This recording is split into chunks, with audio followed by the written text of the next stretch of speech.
Worry never robs tomorrow of its sorrow, it only saps today of its joy. Change is the end result of all true learning. Death is a challenge. It tells us not to waste time. It tells us to tell each other right now that we love each other.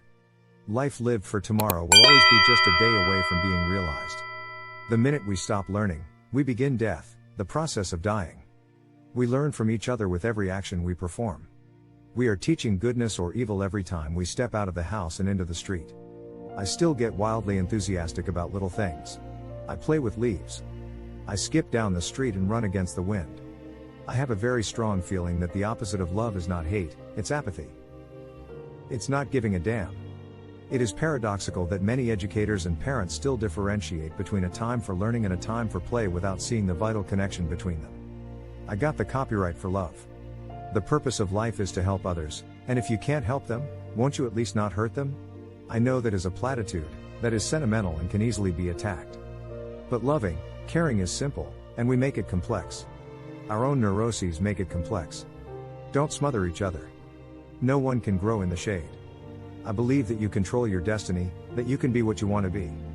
You can also stop and say, no, I won't do it, I won't behave his way anymore. I'm lonely and I need people around me, maybe I have to change my methods of behaving, and then you do it. Biologically and physiologically, we are not equal. Some of us learn better at different times of day.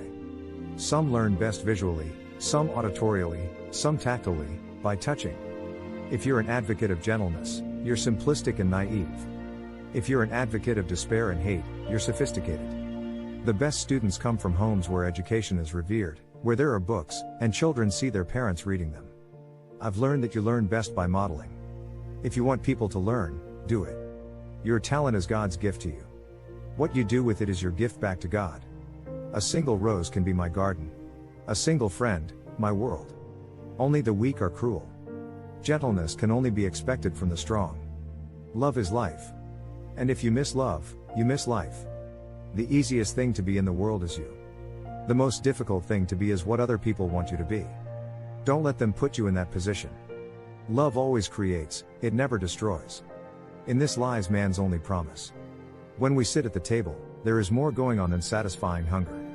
It is sad to think of those who eat simply to satisfy their hunger and who do not permit themselves to linger under the many spells offered by a good meal, the satisfaction of our hearts, our minds and our spirits.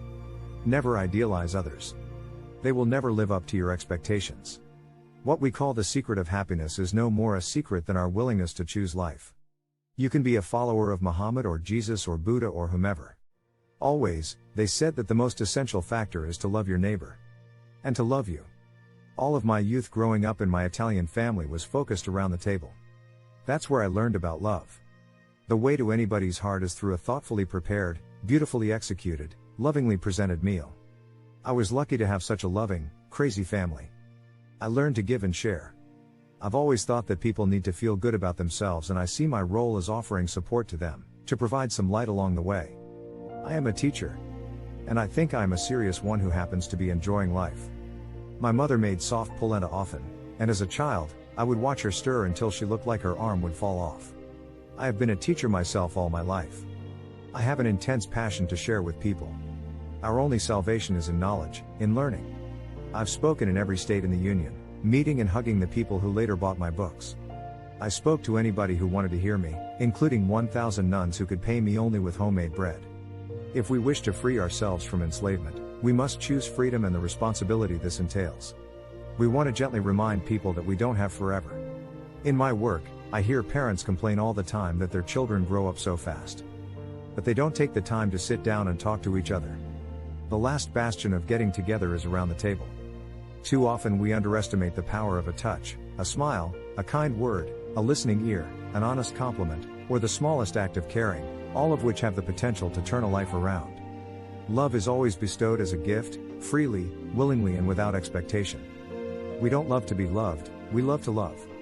The fact that I can plant a seed and it becomes a flower, share a bit of knowledge and it becomes another's, smile at someone and receive a smile in return, are to me continual spiritual exercises.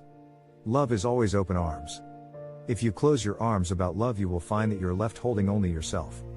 Hugs make you feel psychologically more secure and together. What love we've given, we'll have forever. What love we fail to give, will be lost for all eternity. Don't brood. Get on with living and loving. You don't have forever. Food is celebratory. People who don't cook don't know how much fun they're missing. We all need each other. If I don't have wisdom, I can teach you only ignorance. I have too much respect for people to try to control them. But they are estranged from love, afraid to reach out and touch one another. We're afraid to appear sentimental or speak in platitudes because people will say, "What a jerk." It takes courage in our culture to be a lover. We are no longer puppets being manipulated by outside powerful forces, we become the powerful force ourselves.